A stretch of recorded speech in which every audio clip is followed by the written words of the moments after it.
मिलितं येन तस्मै श्रीगुरुवे नमः।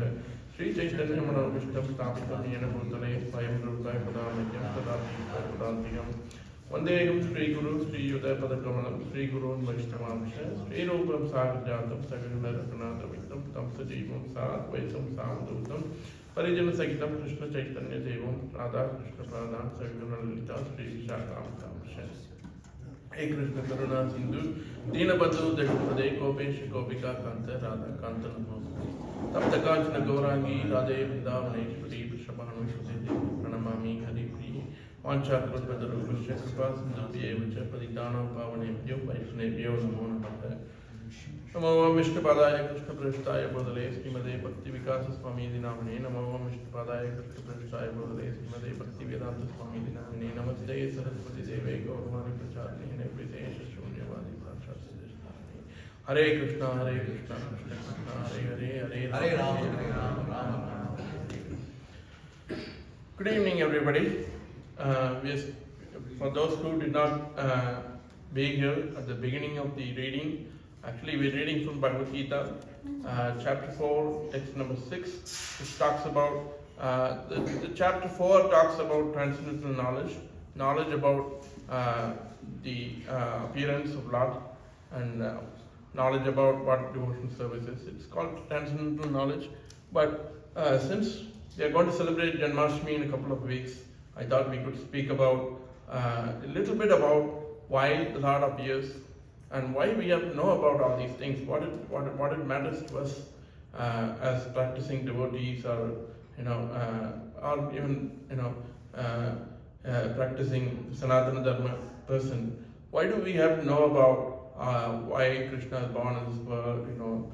Krishna was born about 5,000 years ago in Dwapara Yuga, not 5,000 years, even before that. Dwapara Yuga started 5,000 years ago. Krishna was born in middle of somewhere in Dwapara Yuga. So what it matters to us. And also the title is Birth of the Unborn. Can someone who cannot be born, can they become can someone become unborn? That's the question actually. Yes, actually we all are unborn.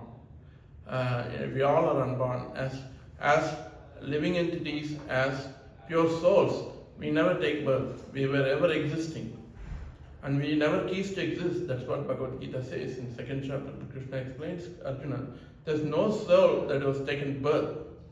We were all ever existing, and we never cease to exist in this material world.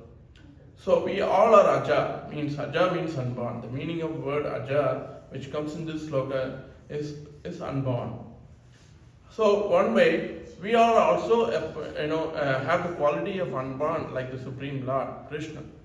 Of course, we all are parts and parcels of Krishna, because we will have the same qualities of Krishna. But Krishna is like a gold mine. We are a small speck of gold, like that we can take. Like we will a very, very small speck of gold. So when Krishna is unborn, naturally we are also a living entity, part and parcel. We also are unborn. So that's why we're talking about the grand birthday of Krishna, who was actually unborn, but he takes birth in this material world. Like I said, he took birth in Dwapara Yuga. He took birth means he called avatar. Avatar means Krishna is the supreme personality of Godhead, and he descends to this world, descends to the material world. The meaning of the word avatar is something that descends from the superior planet, and it comes down to this material planet. So that's the meaning of the word avatar. Avatar is like a very popular word that became a very popular word in the Western world by James Cameron, right? Yes. So James Cameron made it so popular. But nobody in the Western world knows what the meaning of avatar is. Avatar is something that descends from the superior planet and it comes down to the inferior planet. So Krishna, he comes down. So that's why we talk about the birth of the unborn. So why do we have to know about it? In devotional practice, we have three types of knowledge. One is Samanta Jnana, and the second one is Abhideya Jnana, and the third one is Prayojana Jnana.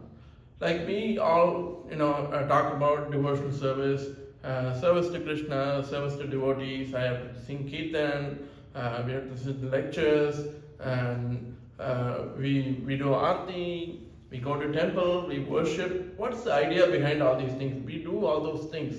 But we have to know the purpose behind all these things, right? So we don't want to do something blindly. So when talking about the purpose, Samanthanyag used the idea of who God is. Who is Krishna? What is this universe is all about? Where am I located in this grand creation of the whole universe? Just not universe, there are multiverse. Just not one universe is just one speck of creation. But there are multiverses. There are bags and bags of universes floating in the spiritual sky. And apart from this, there is a spiritual world, which is the material creation which I talked about, which is like bags and bags of universes spread all over. It's just 1/4 of the creation, total creation. So you imagine the remaining 3/4 of the spiritual creation, where Krishna, Narayan are happily residing, and there are a lot of devotees serving them. Thousands of Lakshmis are serving every day, every moment. Thousands of Lakshmis are serving Krishna. Imagine. So that spiritual world is 3/4 of the entire creation. But this material world, where we think where there are so many universes spread across, just 1/4 of the creation. So in this thing, we have to know who is God, who is Krishna.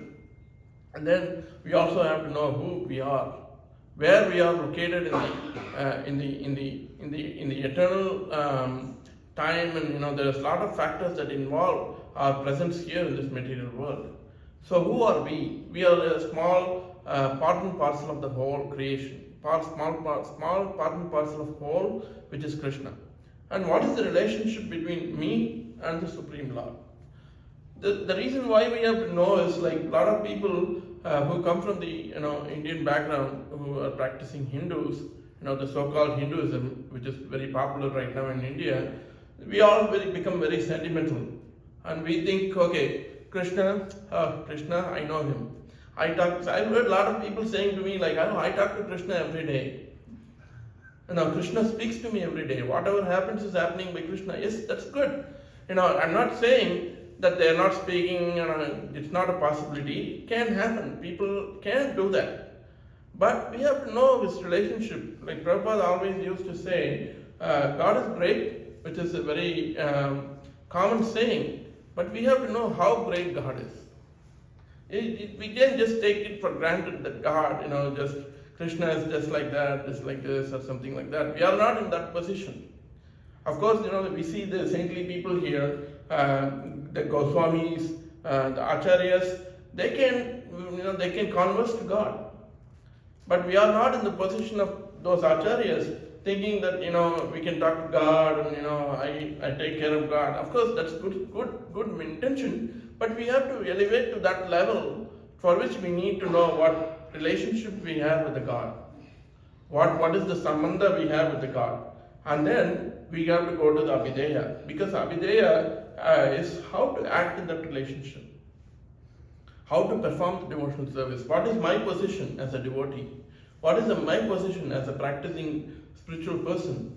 How can I act in that position to realize my true identity as a spirit soul? So that is called Abhideya. And Prayojana is, perfection in devotional service. We have to attain the love of Godhead. We have to love Krishna.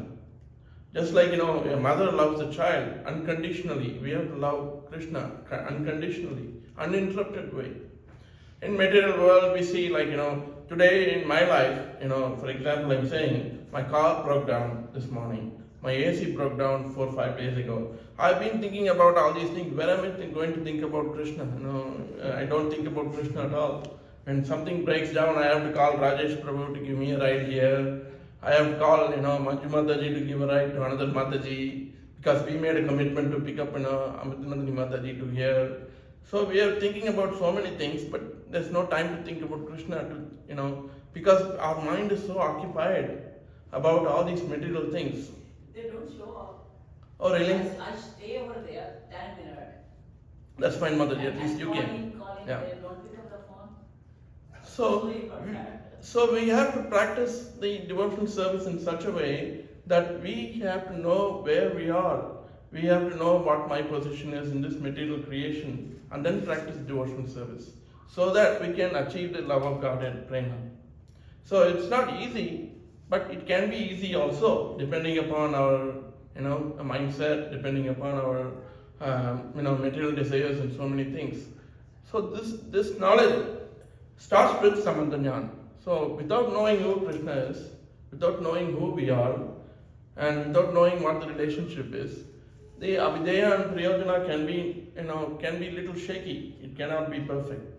So that's why we always have to give more importance to Samantha in the beginning stages, so that we can do a very good avideya to achieve the prayojana. Prayojana means the purpose of everything, like whatever we do. And Krishna, in this purport starts with something called peculiarity of Krishna's birth. It's something peculiar about Krishna's birth. What is so peculiar? He is unborn, but he is still taking birth in this material world. And the word aja that means unborn. I have quoted that from Vishnu Sahasranam. Aja sarveshvara siddha siddhi sarvadirachyutaya vikshak kabiraya atma sarvayoni vinishchutaha. So this is from Vishnu Sahasranam. So the compilation of 1,000 names of Krishna that was sung by Bhishmadev at the Battle of Kurukshetra. So in that, each and every name gives the quality or activity or the form or the pastimes of Krishna. So there are a lot of acharyas starting from Adi Shankara. They have given meanings and commentaries on each and every name for the 1,000 names of Krishna. So in that, the aja word with which the verse we spread from Bhagavad Gita starts is, it means he never takes birth. He is unborn. But we are talking about Janmashtami, Krishna's birthday. It doesn't, sound correlate, right? Like it's quite contradictory. And we talk about somebody who never takes birth, but we are making so many arrangements to celebrate his birthday. It's quite contradictory. Krishna is always contradictory. The day that Damodar Leela happened, the morning of that day, Krishna was decorated by Mother Yashoda. Mother Yashoda, very casually she ties the waistband around Krishna in the morning. But in the evening, she tries to tie the same kind of thing with a wooden mortar. She is not able to tie it. Morning she was able to do that, but the evening she cannot do that. And the same thing, Krishna with one grain of rice, he satisfied Durvasa Muni and his 10,000 disciples. But in Govardhan Leela, he started eating and eating. He never satisfied. Like he kept eating and eating. People started cooking and cooking. So there is like apparent contradictions, paradoxical thing that's in Krishna's. It's always paradoxical. We can never understand. With our intelligence, we will never understand. When can we understand Krishna? The moment you think I cannot understand Krishna, you will start understanding just a little bit. But if you think that, I am little, intelligent person, I know Shastras, I know Sanskrit, I know this, I know that, you will never be able to understand Krishna. So we have to be very humble, we have to be very simple in our thinking. Krishna, a very surrendered way. Krishna, I am not able to understand this. Give me an opportunity to understand you in a humble way. If somebody approaches Krishna, Krishna can be understood just a little bit. It's because he is infinite. He is so great that, with our tiny intelligence, we cannot understand Krishna. That is how we have to approach in understanding Krishna. And also, his peculiarity, Krishna's peculiarity comes another way. He's called, the first verse of Brahma Samhita, it goes like this: Ishvara Parama Krishna Satchidananda Vigraha Anadi Govinda Sarvakarana Karanam. So Adi Govinda. Anadi means like what? Even before creation he existed. That's called Anadi. Adi means at the beginning. But Anadi means even before the beginning. Even before the beginning he was the only person that existed. There was nobody existing in the material world or the spiritual world. It was just Krishna alone was existing. That is called Anadi. And Adi means he is the beginning. So in other words, you can say he is the very oldest person, like Prabhupada writes in this purport, he is the very oldest person in the entire creation. And then in same Brahma Samhita, it says like Advaitam Achyutam Anadi Manantarupam Avyayam Adiyam Purana Purusham Navayovanam Cha Vedeshu Durlabam Adurlabam Atma Bhakta Govindam Adi Purusham Tamaham Bhajami. So here also it said Adi. Adi means like he is the beginning. He is the oldest person. Purana Purusham, he is the very oldest person. He is like, say he is like millions of years old. Does he look like that? No. Prabhupada points that out in the purport. He's not that kind of person. So, where does it all start from? Where does this all start from? It starts from Krishna is the supreme person, is the cause of all causes. And from Krishna comes Balram, he expands into Balram. And from Balram, Adi Chaturviga happens, like 4 divisions happens. Like there are 4 expansions that comes out from Balram. So one is Vasudev, Sankarshan, Pradyumna and Aniruddha. And from Sankarshan, he expands into Narayan, who lives in Vaikuntha with Lakshmi. He is in center of Vaikuntha. Vaikuntha planets are so many. In center of Vaikuntha, Narayan is situated along with his consort Lakshmi. But again, Krishna is, in the Goloka Vrindavan, where he expands into Balram, and Balram expands into 4 and Adi Chaturviga. And then Narayan again expands into, Divya Chaturviga, second 4 expansions, which is again Vasudeva, Sankarshan, Pradyumna, and Aniruddha. And then from Sankarshan, from the second expansion of Sankarshan, comes the Mahavishnu. So the Mahavishnu is called the Karanadakshaya Vishnu because he lies in the Karana ocean, the causal ocean, Karana ocean, he lies in the Karana ocean. And from him, when he breathes, and thousands of universes they come out, just like bubbles, just like cotton balls, or maybe like some acharyas considered even a bag of mustards. The bag of mustards means, imagine how many universes are present in this material creation. So the Mahavishnu is like an interface between the spiritual world and the material world. And then from Mahavishnu, Garbhadakshaya Vishnu, each Garbha, each Anda means it's called universe. Each Anda have a Vishnu is lying in the floor of each universe. So that it's called a Garbha, right? So that's why he's called Garbhadakshaya Vishnu. He is enclosed in a universe. And from him, from his navel, a stem crops out and goes up. And at the top of the stem, there is a lotus flower, and that's called the Brahmaloka, where Lord Brahma is situated. So, who is the father of Brahma? Vishnu is the father of Brahma. Now, Vishnu, he doesn't need to be pregnant to get another baby or something. So he breaks all the laws because he is the one who creates all the laws. So he didn't need Lakshmi to to have Brahma to be born. Garbhadakshaya Vishnu, from his navel, he just comes, a lotus flower. And there are 14 planetary systems below the Brahmaloka. It comes down. There is a called Madhyaloka, where we are also situated. In Madhyaloka, there is the solar system, all the planetary systems, what the scientists are trying to find, and they're still finding. It's keep on going, because it's it's ever evolving. They keep updating what they find every now and then. It was a sensation last year for the James Webb Telescope, and another couple of years another sensation will come. But we look at Shastras to study all these things, which is all given by Acharyas. Of course, when they find new things, we can correlate them. Like for example, for ages together, people were using cow dung in India in front of the house, for auspicious occasions. Modern science, later on, they found that this cow dung have some properties, from antiseptic properties, antibacterial properties. Imagine how intelligent our acharyas and predecessors are. They took the stool of an animal. You cannot call it a stool because it's very auspicious. It's cow dung. Okay, so it's actually a waste of cow. And imagine how auspicious a cow is. Even the waste of cow is useful for us.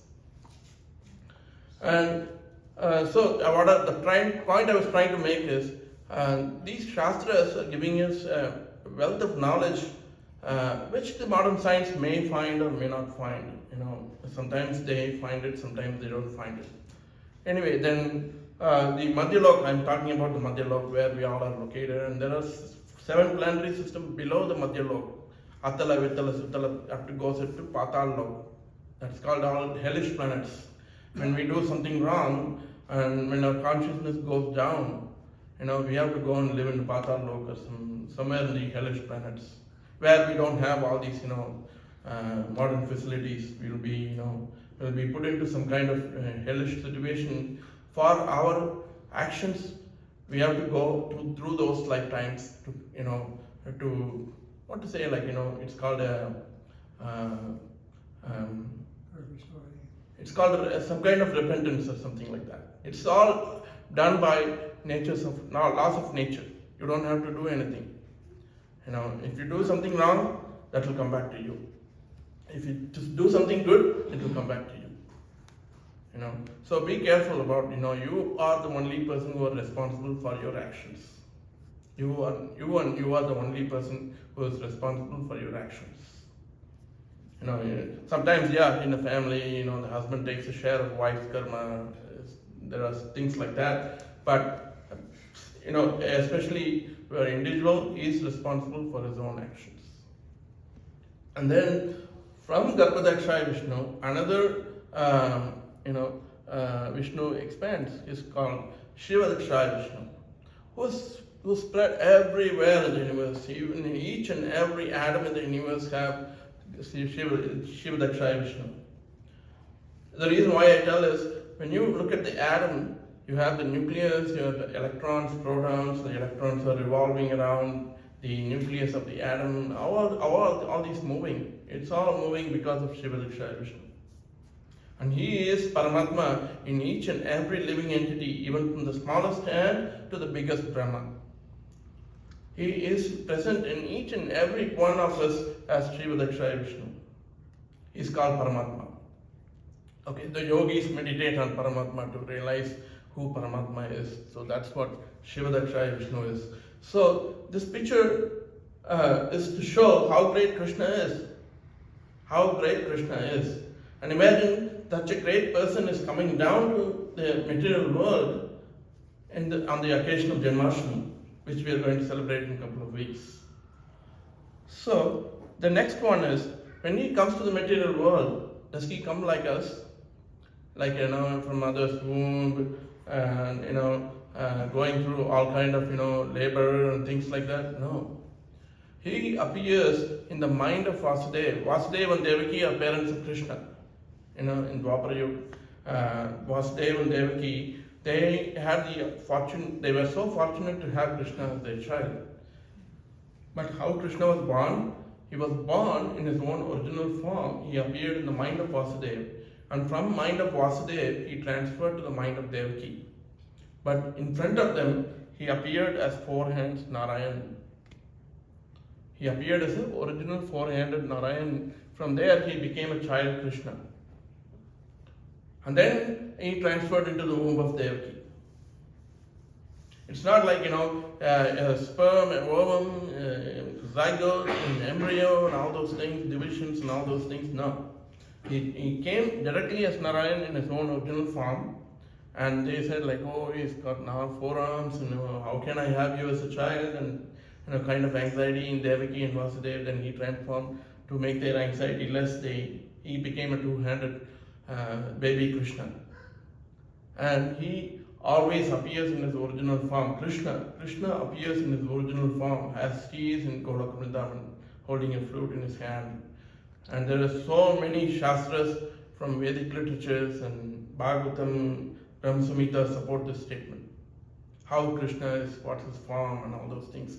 Because the reason why Prabhupada gives so much importance about these things is there is so much damage done by all the spiritualists in India, seeing that Krishna is formless, the supreme truth is no form, it's impersonal, it's called, some kind of Jyoti, Brahma Jyoti, and all those things. People have, left, right, center, they have taken their own philosophies to explain about the origin of Krishna and all those things. That's why Prabhupada, in each and every purport, he hammers, who Krishna is, how he comes to this world. Don't get cheated by all these things. Even Adi Shankara, the proponent of monoism, it was a Mayavad philosophy, he himself agreed at one point of time that Krishna is supreme and he has a form. So he comes to the material world in his original form, and what happens to us? In the beginning of this discussion, we talked about that we are also unborn. We are a living entity and we are also unborn, right? But there is a difference between Krishna and us, which Prabhupada points out in this purport. Because Krishna, Arjuna in the previous verse, in the same chapter, in the 4th chapter, Krishna is saying, I taught this Bhagavad Gita, millions of years ago to sun god Vivaswan. And Arjuna is like, what? You're a contemporary to me. You're just born when you are, and I was born, you were also born to Devaki, and I was born to Kunti. How in the world you talk this Bhagavad Gita to Vivaswan thousands of years? Are you kidding me? That's what Arjuna's question is. For which Krishna replies, you cannot remember your previous birth, and I can remember my previous birth. And each and every one of us here, anyone knows who we were in the previous birth? Some people can, some people can. There are some documented evidence for that. There is a doctor in Connecticut who very purposely wanted to, deny reincarnation. He's a psychologist, a psychiatrist or psychologist, I don't know. He's a doctor. He wants to deny reincarnation. He started doing research to prove reincarnation is wrong, and he ended up agreeing that reincarnation is true. There is a book written by him. I don't know the name of the book, but there is a book written by him. You know, that's Ian Stevenson. You're talking about Ian Stevenson. Ian Stevenson. He was a doctor, and he wants to prove that reincarnation does not exist. And after doing so much research, he wrote a book on reincarnation, agreeing that reincarnation is true. So we all had previous births. We all had not just 4 or 5 previous births. We had like millions of previous births.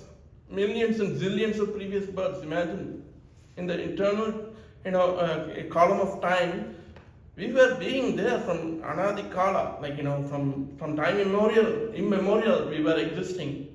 And imagine, we have been going through the cycle of birth and death for a long, long time. And now we are in a situation now, taken a form of human birth, and able to listen to what Krishna has spoken in Bhagavad Gita, to realize that this form of human life is very rare and very, very precious human life. Very, very precious. And also in this human life we don't have any big problems. Some people don't have eyes, some people don't have ears, some people don't have, so many things are missing when they were born. But we are so fortunate that we have everything, and we have so many nice, facilities in our life. Imagine the people in Gaza right now. The babies born don't have water to wash their baby's body. They are using paper to wash all the blood when they were born. So imagine, we are a gifted people, we are so fortunate. We should use all these things to understand who we are and who Krishna is, and act in that position. But the point I was trying to make is, we are fortunate, and we have been going through this kind of, it is a small video I want to play. I don't know if the audio would play there, but you can have the mic, bro. You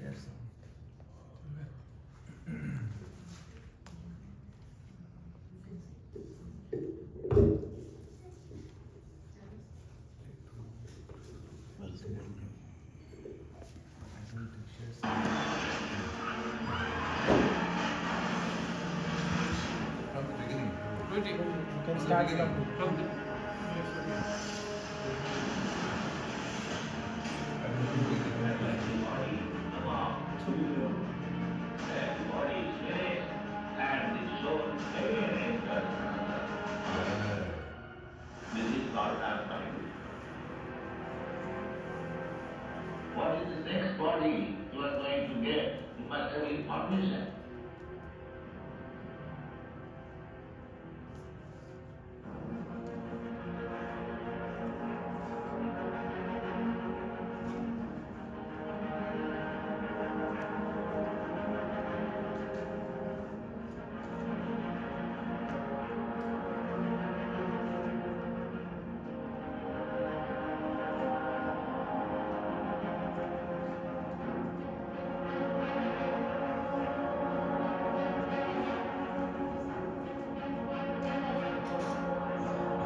Actually, in the middle of the workshop right now, Stevie. This is our first oscillation.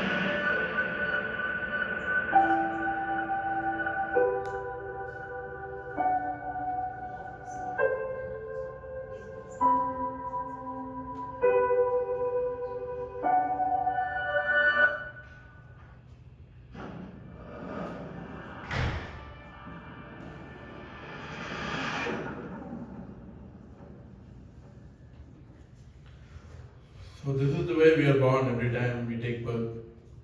And imagine we repeated this millions and millions of times in the past. And while I'm talking right now, while we are sitting in the hall right now, there are a lot of living entities here in the air without getting a body. Like us, we have a body right now. But there are a lot of living entities in this hall, outside the hall, in the lobby, in the parking lot. There are a lot of living entities revolving around without a body. And it's very rare to get a body, and very, very rare to get a human body, and very, very, very, very rare to get a very healthy human body with good intelligence. And if we miss an opportunity now, we might have to wait for so many millions of years again to get this human form of life. That's how much rare. I'm not saying this, it's all mentioned in the Shastras. It's all mentioned in our grand treasure of knowledge that the Acharyas have written. And Acharyas have written based on what the Lord, Krishna taught them. All these rules and regulations were made by Krishna. There is a nice verse spoken by Yamadharmaraj, I think, Dharmamskru Shastat Bhagavad Pranitam. All these things were given by the Lord. All these arrangements were made by the Lord. So, the way Lord is born in this world is different. The way we are born in this world is different. That's the whole point. And also, the way this is all written in Srimad Bhagavatam. It's not, things that, somebody made it up for a nice video. All these things were written even before the diagnostic ultrasound or whatever modern technology was invented to show which month the baby develops a head, which month the heart develops, which month the nails develop, which month the consciousness develops.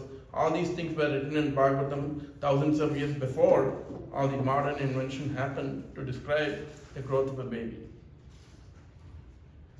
So the science is there in our Shastras. And how to get out of this? And what happens? We miss a chance. We miss a chance. We go around the cycle again. 8.4 billion species of life are available. Not just one or two. It's 8.4 million species of life is available. So depending upon what we do now will determine our next birth. There's no guarantee that we will get a form of life. No, we'll get a body.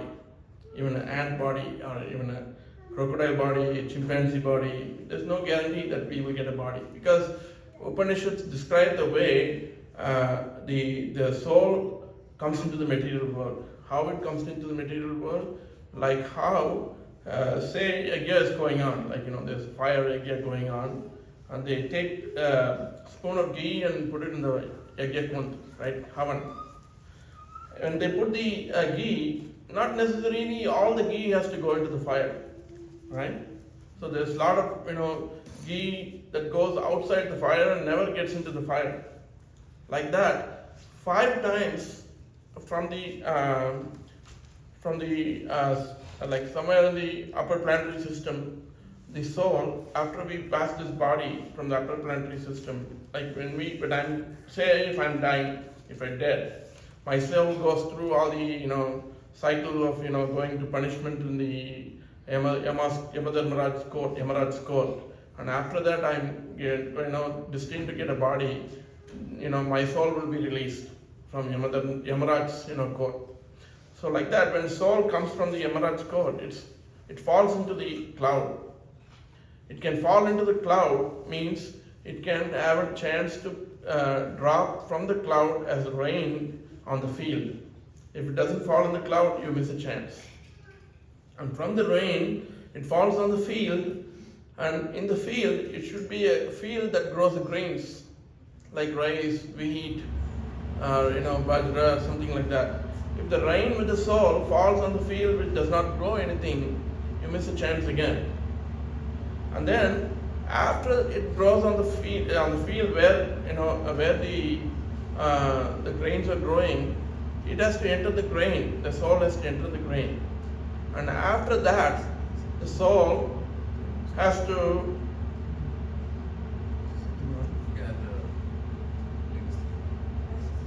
anyway. After that, it has to enter the body of a male. When he eats the grain, it has to enter the body of the male. And from there, it has to transfer into the semen of the male. And from there, it has to get into a female body. So we get a lot of chance it can miss, we can miss any time. And also after entering the female body, the sperm, there's a big competition. And there are so many millions of sperms, this modern science is saying, and only one sperm fertilizes the womb. Imagine the chances of getting a birth again. And so that's why Upanishads are saying that there are a lot of living entities right here without getting a body. It's very precarious. We take all this for granted, and we take this human body, okay, next birth, I am my, this and that, I'm safe. Yeah, of course, you're safe maybe up to 80, 90 years. Even 80, 90 years, I know what kind of life people are having after they go to 80 and 90. They cannot stand, they cannot go to the toilet, they have to depend on someone. There's so precarious condition even in this life. And imagine after you leave this body, you're going to get another body. It's very unguaranteed life.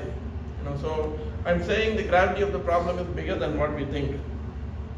Alright, so now, Prabhupada talks about Krishna's age, and one point of time he says that in the battle of Kurukshetra, Krishna was 125 years old. 125 years old. Krishna was 125 years old. And look at the comparison here. The Krishna is just like a young boy, about 20, 25 years. That's what Prabhupada says in the purport. Look at Bhishma there on the other end. He's an old man. But Krishna is maybe a little younger than Bhishma Dev, but he never gets, his body is transcendental. Although it looks like he was born as a small child and he was nurtured by Yashoda, went to Mathura, and from there he went to Dwarka. All these things he performs just for the Leela. Why? For us to remember all these things, we have to remember the Lord, right? We have to think about Lord, we have to think about what Lord did, what Krishna did here, what Krishna did there. To captivate our mind, he is doing all these Leelas. And that's why he was born a small child, he grows. Somebody, we just talked about Damodar Leela. So how can we think about God if this God is just God, Krishna is like this? We have to have the activities of God. For people who have children, they can relate this, you always cherish the moments that, somebody walked the first time, like your child walked the first time, your child's first time, the child said, Amma, first time when the child, says some words, all those things are cherishable moments. So like that, Krishna has to do some, those cherishable moments so that we can remember Krishna, we can recollect those in our memory, we can jog our memory into Krishna's pastimes. The final result is we can go back to those places where the pastimes are happening in the spiritual world. That's the prayojana. So that's why Krishna is just appears to be a normal person, he born like a baby, but his body is transcendental, it never deteriorates. His intelligence never deteriorates. So that's the point. And coming to the whole thing, we now know who Krishna is, we now know who we are. And the relationship between us and Krishna is we are always servants of Krishna. The only one master in the whole creation is Krishna, including Srimati Radharani, including thousands of Lakshmi, including everyone in the material, in the material and the spiritual world. Everyone are servants of Krishna. Krishna alone and all the expansions of Krishna are the masters, and they are the masters and enjoyers. You have to write this in your memory. Even somewhere you have to understand this. You have to realize this. Otherwise, we all are in this material world from the spiritual world because we thought we are a master. And each and everything we do in our own life, we think we are the master, we are the enjoyer. But actually we are not, and that's why we are suffering. That's why we are suffering. People like, Srila Prabhupada, his Guru, Bhaktisiddhanta Saraswati Thakur, Ramanacharya, Madhvacharya, they didn't have this idea. They were thinking they are all servants of Krishna. That's why they were so happy while they were here. Then nothing can disturb their mind because they are always thinking about how Krishna can be happy. But we are always thinking how I can be happy. That's the problem. So the moment when we think that how I can be happy, the problem starts. Because you cannot be happy here. Bhagavad Gita says this place is Dukkalayam. You cannot be happy here. I may be sounding pessimistic, but that's the reality. You can be happy in this world by serving Krishna, by serving devotees of Krishna. No, I don't say that there is no happiness here, but there is happiness. But you have to be a surrendered soul. You have to be a servant of Krishna. You have to be servant of the devotees of Krishna. So again, before, that's the relationship between us and Krishna. Because in Shastras it says, Jivere Swarupa Hoy Krishnere Nityadas. What is your Swarupa? What is your constitutional position? Your constitutional position is to serve Krishna. 24/7 you have to serve Krishna. Of course, you have some duties here and there, you have to have a family, but you have to constantly meditate upon how you can satisfy Krishna, how you can serve Krishna, how you can make Krishna happy. In spite of all the car breakdown, AC breakdown, I am supposed to be thinking how I can make Krishna happy. The reason why I'm not able to do that is because I don't have proper company, I don't have proper environment here. I'm stuck in a very modern civilization which does not care about who Krishna is. We all are stuck in the same pool. That's why Prabhupada recommended these farm communities where devotees can gather together, take care of their needs, and live happily, have time for chant Hare Krishna, be happy, and all those things. But yeah, like you have to meditate how you can modify your life, how you can think about Krishna most of the time in your life. Because that's the ultimate purpose. Otherwise, like I said, you have to go through the cycle of birth and death like how we watched. We have to go through that kind of embryonic situation every birth we take, and it can happen millions and millions of times hereafter, and we have had it in the past too. So again, we're coming back to Krishna Janmashtami. We're celebrating in 2 weeks, right? Before Krishna was born, what happened in Mathura? Anybody know what happened? Krishna was born. What happened in Mathura? Balaram was conceived in the womb of Devaki, but transferred to the womb of Rogini in Vrindavan. But before Balaram was conceived in Devaki's womb, what happened? There were 6 children born, right? The prophecy. I'm presuming that a lot of us here knew what happened before Krishna's birth. If anybody does not know what happened with Kamsa, Devaki, Vasudeva marriage, please raise your hand.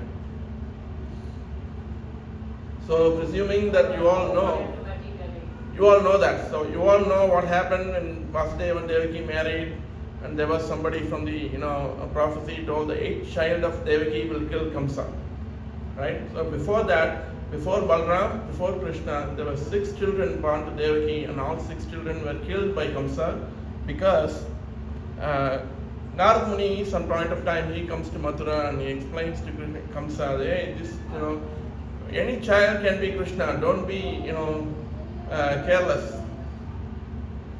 First child, when it was born, Vasudeva takes it to Kamsa and gives it to Kamsa. And Kamsa says, no, I'm worried about the 8th child, I'm not worried about the first child, take it back. Kamsa is very honest in that way.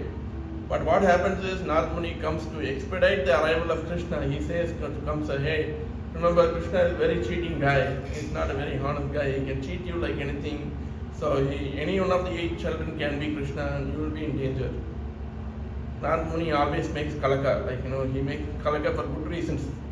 but we have made Hollywood and Bollywood and Tamil cinema. They made Telugu cinema. They made Nagmuni as a comedial character, but he is a very highly elevated soul. So Nagmuni meets Kamsa and tells Kamsa, "Hey, be careful." So Kamsa gets little disturbed and he kills all 6 children. And these 6 children, I don't know if I am allowed to go to that far, like already 1 hour right now. So these 6 children, I'll just give you a little background. The 6 children were in the previous birth were children of Marichi, who was son of Brahma. So Brahma's grandparents. So these Brahma's grandsons. So these 6 children laughed at Brahma and they kind of did an aparadh in front of Brahma. So Brahma curses them and then they come to the material world. And then actually there is an in-between story too. They became Hiranyakashipu's grandsons too. They were born in demoniac family, and Hiranyakashipu curses them that you will be killed by your own relative or something like that. So all the 6 sons of Marichi, they come to the material world and they are killed by Kamsa, so they can go back to the spiritual world. And then I told who they are and why they were killed and how this is relevant to us. Because we talked about Krishna's arrival. Next week is Balram Purnima, birthday of Balram, and week after is Krishna's birthday. So how these 6 children is very important. Vishnu Chakravarti Thakur explains this in his commentaries in Bhagavatam, that these 6 children are nothing but Kama, Krodha, Lobha, Moha, Mada, Machara. So we have to kill these enemies first for the arrival of Balram and Krishna. Without killing all these enemies, Balram and Krishna, they can come and go, they won't, it's like, it becomes just a formality. So we have to work on killing these enemies, the 6 children, which is, Kama, Krodha, Lobha, Moha, Mada, Machara. So once we kill them, what happens is Krishna and Balram automatically they come. So how do we do that? That's a big question. So these 6 things are called anarthas. Anarthas means, artha means there is a meaning. Anartha means there's no meaning. These are meaningless things in life. We don't need these 6 things. But we are clinging on to these 6 things, which is preventing Krishna and Balram to come into our life. So how to remove all these meaningless things in our life? Bhagavatam gives the answer. Anartho pasamam sakshat bhakti yoga adoksaje. You perform bhakti to adoksaja. Then all your anarthas will go away. Okay? The material miseries of the living entity, which are superfluous to him, can be directly mitigated by the linking process of devotional service. But the mass of people do not know this. Who writes this? Vyasadeva writes this. Mass of people like us, we do not know this. That's why we are suffering actually. And therefore, the learned Vyasadeva compiled this Vedic knowledge, Vedic literature, which is in relation to supreme truth. This is Srimad Bhagavatam, 1st canto, 7th chapter, 6th sloka. This is directly from Srimad Bhagavatam. How to deal with these anarthas? How to deal with these anarthas? Perform bhakti yoga. Perform devotional service. How can we perform devotional service? Come here every week. That's one thing. Of course, yes. Association of devotees. Okay? Like I said, we are entangled in so many things. We go to office, we go to shopping mall, we go to Costco, we go to cinema theater, we go this and there and everywhere where there are a lot of unwanted things are happening. Okay? Of course, you can be one among the elevated souls who can do all those things and think of Krishna also. I don't deny that there can be some elevated souls there, but I am not like that. No, I have to be honest. I am kind of entangled here. So we have to work on these things by association of devotees, not association of pure devotees. You can associate with me, but I'm not a pure devotee. I have to accept. So I have some pitfalls too. But we have to find somebody. We have to be sincere in finding pure devotees. When you have that sincerity, Krishna will show you who the pure devotee is. And we have to find the people for whom the life is just Krishna and nothing else. There are a lot of people, there are a lot of Prabhupada disciples who are living a life for whom just Krishna is life for them. Just Prabhupada is life for them. We have to find those devotees, meet with them and associate with them. That's A. We have to read Bhagavad Gita, books in Bhagavatam. Prabhupada is given us, see, this purport when I was reading, while I was reading it was hard for me. And how much effort Prabhupada might have put to write books like this. Imagine. For us to listen, it's so hard for us. When you read something from here, from Bhagavad Gita or Bhagavatam, it's so difficult for us to listen, to keep our attention span. So, we have to read these books to get the knowledge, to know who we are, to know who Krishna is, to know what is the relationship, how to perform devotional service in a nice way, without doing some mistakes. We can't take these things for granted. Those things should be there. And chanting the Hare Krishna Mahamantra, Hare Krishna, Hare Krishna, Krishna Krishna, Hare Hare, Hare Rama, Hare Rama, Rama Rama, Hare Hare. People who have taken initiation as a vow, they chant at least 16 rounds, and one round contains 108 times of this mantra, and then they chant 16 times every day. But people who have not taken initiation, at least chant a few rounds every day. Like at least start with one round who is not chanting. Start with one round. It won't take even more than 10 minutes. Not even more than 10 minutes. And imagine the time we are spending to follow the Olympic gold medals, and how much high Simon Biles was jumping here and there, and how fast somebody is able to swim, and how fast somebody is able to run, this world record, that world record. And I saw a post a couple of days ago, somebody had posted in a group saying that Indiana, the Olympians of Indiana won 12 gold medals. In Indiana, were a separate nation, they would have ranked 12th. Of course, it's true, but think about the time we are, using to spend to acquire so much knowledge, but we don't have time to chant Hare Krishna at least 10 minutes a day. So please chant the names of God. Please chant Hare Krishna Mahamantra every day, at least 10 minutes, at least one round. And the most important thing is, when you eat your food, you should offer that to Krishna. Because you may be a wealthy person to go to Patel store or anywhere to buy your own grocery. I'm earning, with my money, I'm buying all these things. What does it matter whether I offer to Krishna or not? It's not like that. Who's giving the rain? And who's giving the sunlight? So if those things are not there, we cannot even buy a single grain from Patel or anywhere, even if you are the wealthiest person in the world. We cannot eat the money. We cannot eat dollars. We cannot eat rice. We have to eat wheat, which grows at the mercy of the Lord. So at the mercy of the Lord we are living. Imagine somebody comes and shuts down the whole oxygen supply in the atmosphere. There are people who need extra oxygen while they are living here. Have someone met them? They keep the nasal cannula, go around, and they are not able to breathe the oxygen like we are breathing. It can happen to us. So who's providing the oxygen? We should be very thankful. We should show the gratitude to Krishna. You're giving me so many nice things in my life. Let me put this plate of food in front of you and offer you some token of thanks. And then it becomes, the mercy of Krishna. It becomes prasad. That's what you're supposed to eat. Otherwise, you're eating only sins. You're a thief. That's what Bhagavad Gita says. Krishna says in Bhagavad Gita. If you're not eating food that is offered to Krishna, then you're eating only a bag of sins. Again, after that, slowly incorporate regulative principles in your life. Adapt some do's and don'ts. We cannot take this human life, like I said, for granted. There are so many things that we are supposed to do. There are so many things in human form of life we are supposed to do.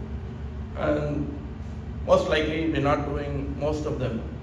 Most of them are not doing the most of them. That's what the real situation is. We don't have to get into too much detail.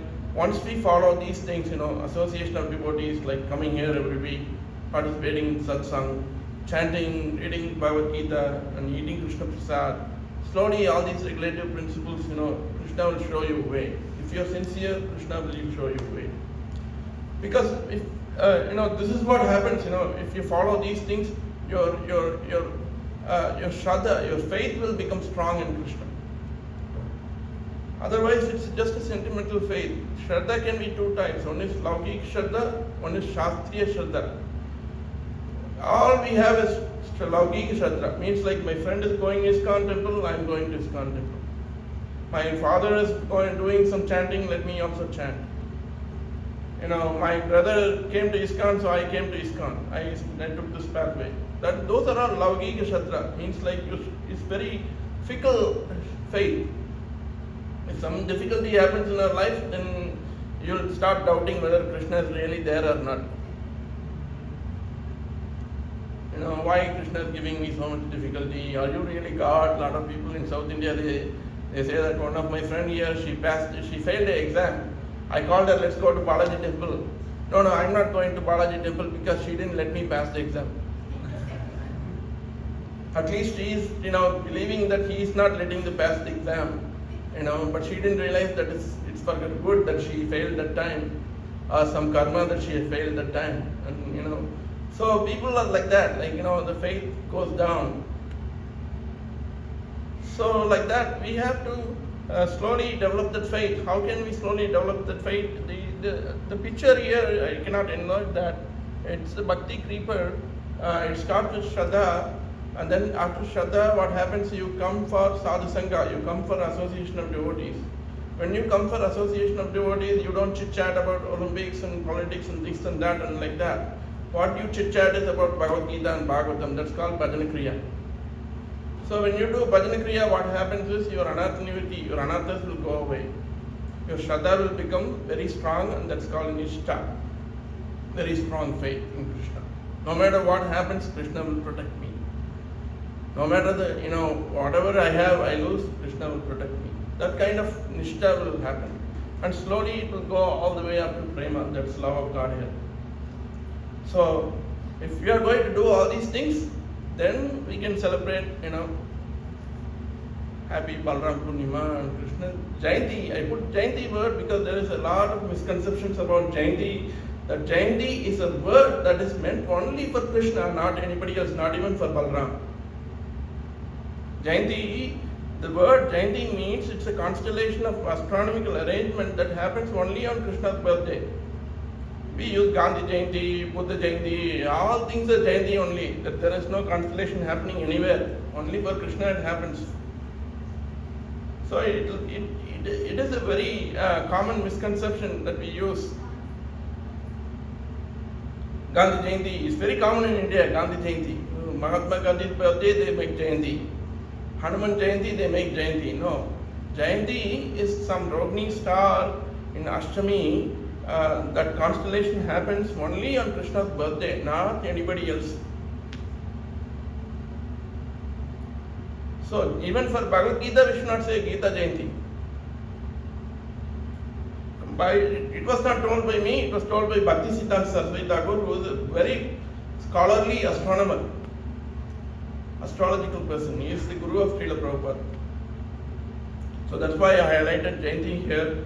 So let's work on all the anarthas. Let's do some devotional service. Please come here every week. Not only for Balram Purnima, not only for Krishna Janmashtami.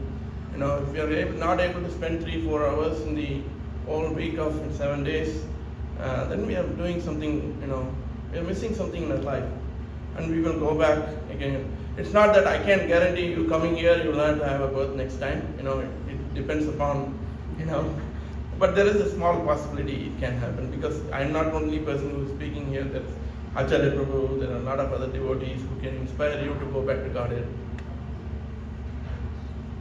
We'll finish here. Any questions, any doubts, any comments, any protests?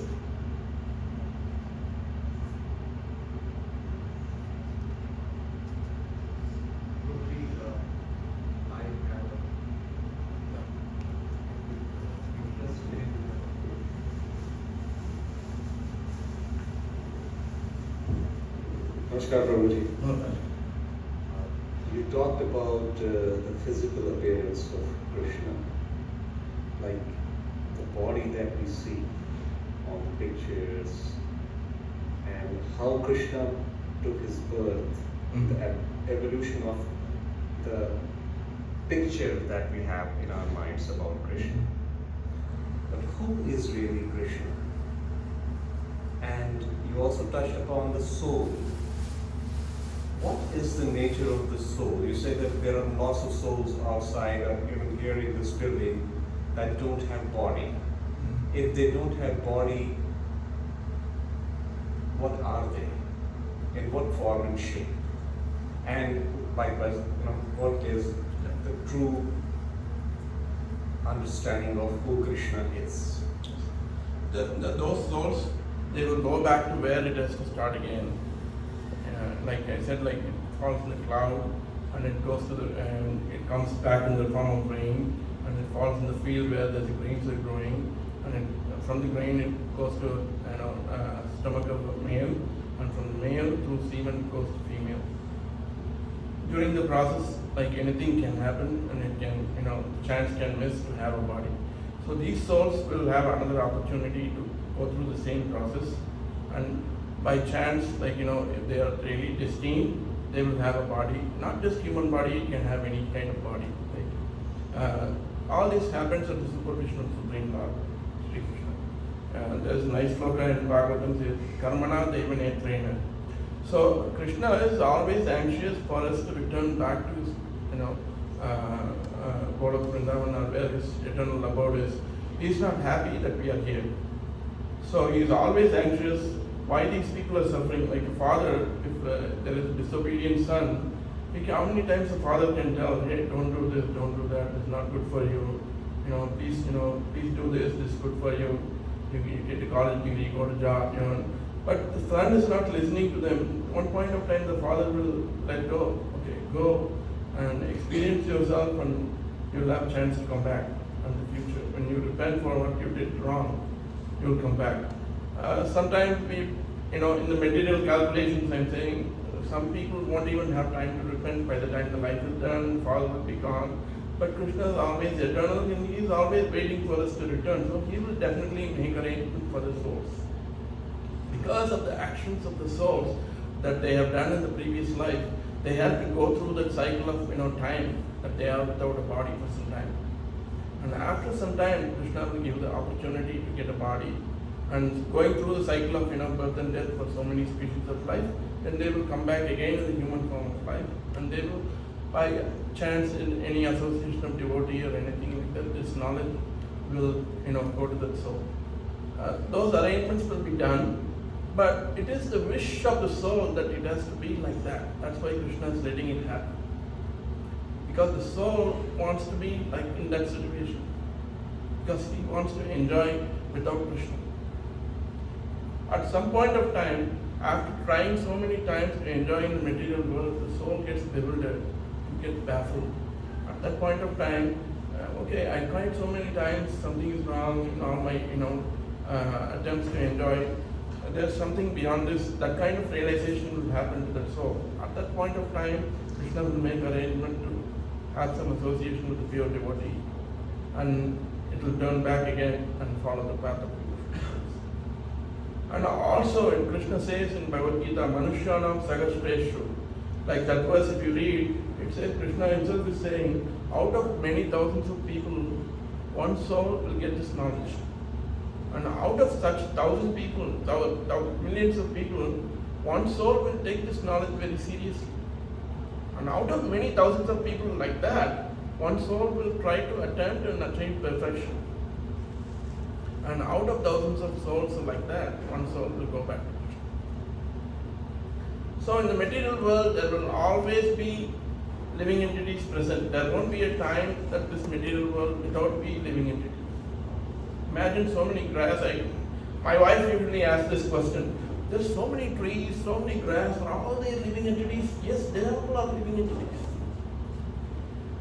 They all are living entities. Imagine how many souls are there in this world. So all the souls will have an opportunity to go back to Krishna. But whether we grab that opportunity or not, it's in our hands. We try so many times to enjoy this material world. We have tried so hard, so many times in the body of mosquito, body of chimpanzee, body of tiger, leopard, and horse, zebra. Tell me, there are so many species of life that's available which we don't even know. That's why, spirituality, in the name of spirituality, a lot of people are cheating. Prabhupada writes that. You have to know who God exactly is. Somebody is claiming he is God, don't believe them. Prabhupada writes that. There is a nice devotee, his name is Srinathji Prabhu. His name is Srinathji Prabhu. He is the son of MP in India. Prabhupada time in 1970s.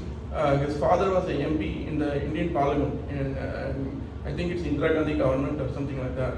So the parents were somehow got in contact with Srila Prabhupada, and when Prabhupada, whenever he goes to Mumbai, he used to stay in that place, in that MP's place, the parents' place. So the father was very much appreciative of what Prabhupada is doing, taking the Indian doing knowledge to the Western countries, translating books in Bhagavad Gita. He is very supportive of Prabhupada. So he used to host all the devotees and things like that. But there were so many things going on around that time. I think there was the China war and then India-Pakistan war. A lot of devotees from America, they go to India, they get arrested. Because they were thought to be spies from CIA, and they get arrested for no reason in India. So what has happened is, a lot of devotees were going through the difficult phase when Prabhupada wants to establish a preaching program in India. This Srinathji was kind of a little skeptical about Prabhupada. He wasn't very appreciative of Prabhupada like his parents. He was thinking that Prabhupada is utilizing his parents, his father's influence in Parliament to benefit his devotees, and all those things was going on in his mind. But the reason is because he is a follower of Chinmaya mission. Chinmayananda Swami was his spiritual master. So he and Prabhupada had some discussion. If Chinmayananda Swami is God, like he claims to be God, and can he know what you're thinking in your mind? So Srinathji Prabhu went to Chinmayananda Swami, asked Chinmayananda Swami, can you tell me what I'm thinking in my mind? Can you write down? And Prabhupada challenged, can Chinmayananda Swami, like Krishna, can lift Govardhan hill? God is God. Do not believe ordinary people cannot become God. Prabhupada, he has so much followers, so many things that was happened in Prabhupada, like unprecedented success in preaching Krishna consciousness. Not even one single time or not even one single minute he told that he is God. He's always said he is the servant of God. So like that, we have to use our intelligence to understand what is right and what is wrong. Hare Krishna, I'll stop here. I don't want to bore. But be not pessimistic, be hopeful. Try and do something from, take little baby steps. Krishna says, use the assurance in Bhagavad Gita. If you do something, say if you're doing 10% in devotional service this life, next life you start from the 11th percentage. Say if you're doing 20% in this life, you start from the 21st percentage in the next life. At least in devotional service when you perform, you have a guarantee that you will have a human form of life next time. If not, there is no guarantee. We keep missing chances from one state to one state. It can happen to us also. Thank you. Hare Krishna. Prabhu, I hope that I answered your question. So, thank you very much, Prabhu. Announcement. Vancha kalpatarupasya kripa sindhubhya vacha paritana bhavanebhyo vaishnebhyo namo namaha.